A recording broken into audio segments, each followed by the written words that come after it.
السلام علیکم، welcome to my YouTube channel. امید کرتی ہوں آپ جہاں کہیں بھی ہوں گے ایمان کی اچھی حالت میں موجود ہوں گے۔ آج کی ویڈیو میں ہم کوشش کریں گے کہ ہم اچھا سیکھ سکیں۔ اچھا سیکھنے کے لیے ہمیں اچھا پڑھنا پڑتا ہے اور اچھا سننا پڑتا ہے۔ بڑے لوگوں کی بڑی باتیں، حضرت واصف علی شاہ کو کون نہیں جانتا؟ تو آئیے جانتے ہیں کہ وہ کیا کہتے ہیں کہ جب ایک انسان مایوسی اور ناامیدی کی گہرائیوں میں چلا جاتا ہے تو اس وقت اسے کیا کرنا چاہیے اور کیسے اپنی زندگی میں ایک خوشگوار اور روشن مستقبل کیسے وہ لے کے آ سکتا ہے۔ تو آئیے جانتے ہیں کہ وہ کیا کہتے ہیں۔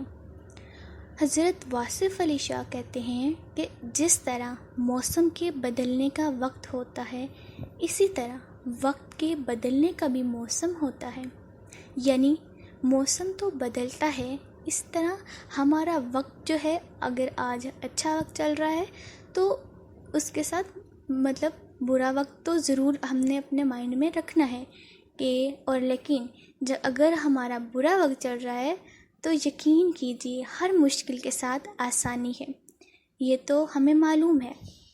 وہ کہتے ہیں حالات بدلتے ہی رہتے ہیں، حالات کے ساتھ ہماری حالت بھی بدل جاتی ہے، جیسے حالات ہوتے ہیں ہماری حالت بدل جاتی ہے۔ ہم اگر ایک وقت میں خود کو کمزور محسوس کرتے ہیں لیکن جب حالات بدلتے ہیں تو ایک وقت آتا ہے کہ ہم اس مقابلہ کرنے کی پوری کوشش کرتے ہیں اور ہم ان چیزوں سے نکل سکتے ہیں کہ اگر جیسے رات آ جائے تو نیند بھی کہیں سے آ ہی جاتی ہے۔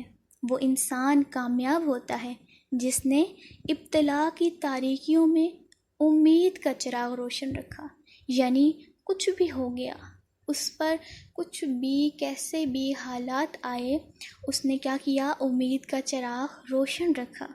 امید اسی خوشی کا نام ہے جس کے انتظار میں غم کے ایام کٹ جاتے ہیں۔ غم کے ایام کو کاٹنے کے لیے کیا ہمیں کرنا ہے؟ ہمیں امید کا دامن مضبوطی سے تھام کے رکھنا ہے۔ امید کسی واقعے کا نام نہیں ہے، یہ صرف مزاج کی ایک حالت ہے۔ فطرت کے مہربان ہونے پر یقین کا نام امید ہے۔ امید کرتی ہوں آج کی ویڈیو سے ہم نے یہ سیکھا ہوگا کہ جتنے بھی مشکل حالات آئیں، جتنی بھی پریشانیاں آئیں، ہم نے کیا کرنا ہے؟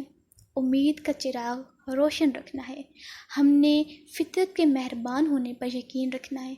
ہم نے یہ یقین رکھنا ہے کہ انشاءاللہ وہ دن دور نہیں کہ جب آسانیاں ہوں گی اور خوشیاں آئیں گی۔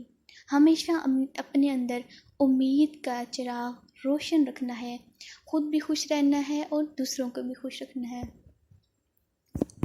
امید کرتی ہوں یہ میری چھوٹی سی کوشش آپ کو اچھی لگی ہوگی اور آپ نے اس میں سے ضرور کچھ نہ کچھ سیکھا ہوگا۔ ملتے ہیں نیکسٹ ویڈیو میں ایک نئے ٹاپک کے ساتھ، ایک نئی کوشش کے ساتھ۔ تب تک کے لیے اپنا اور اپنے پیاروں کا خیال رکھیے گا، مجھے دعاؤں میں یاد رکھیے گا۔ فی امان اللہ۔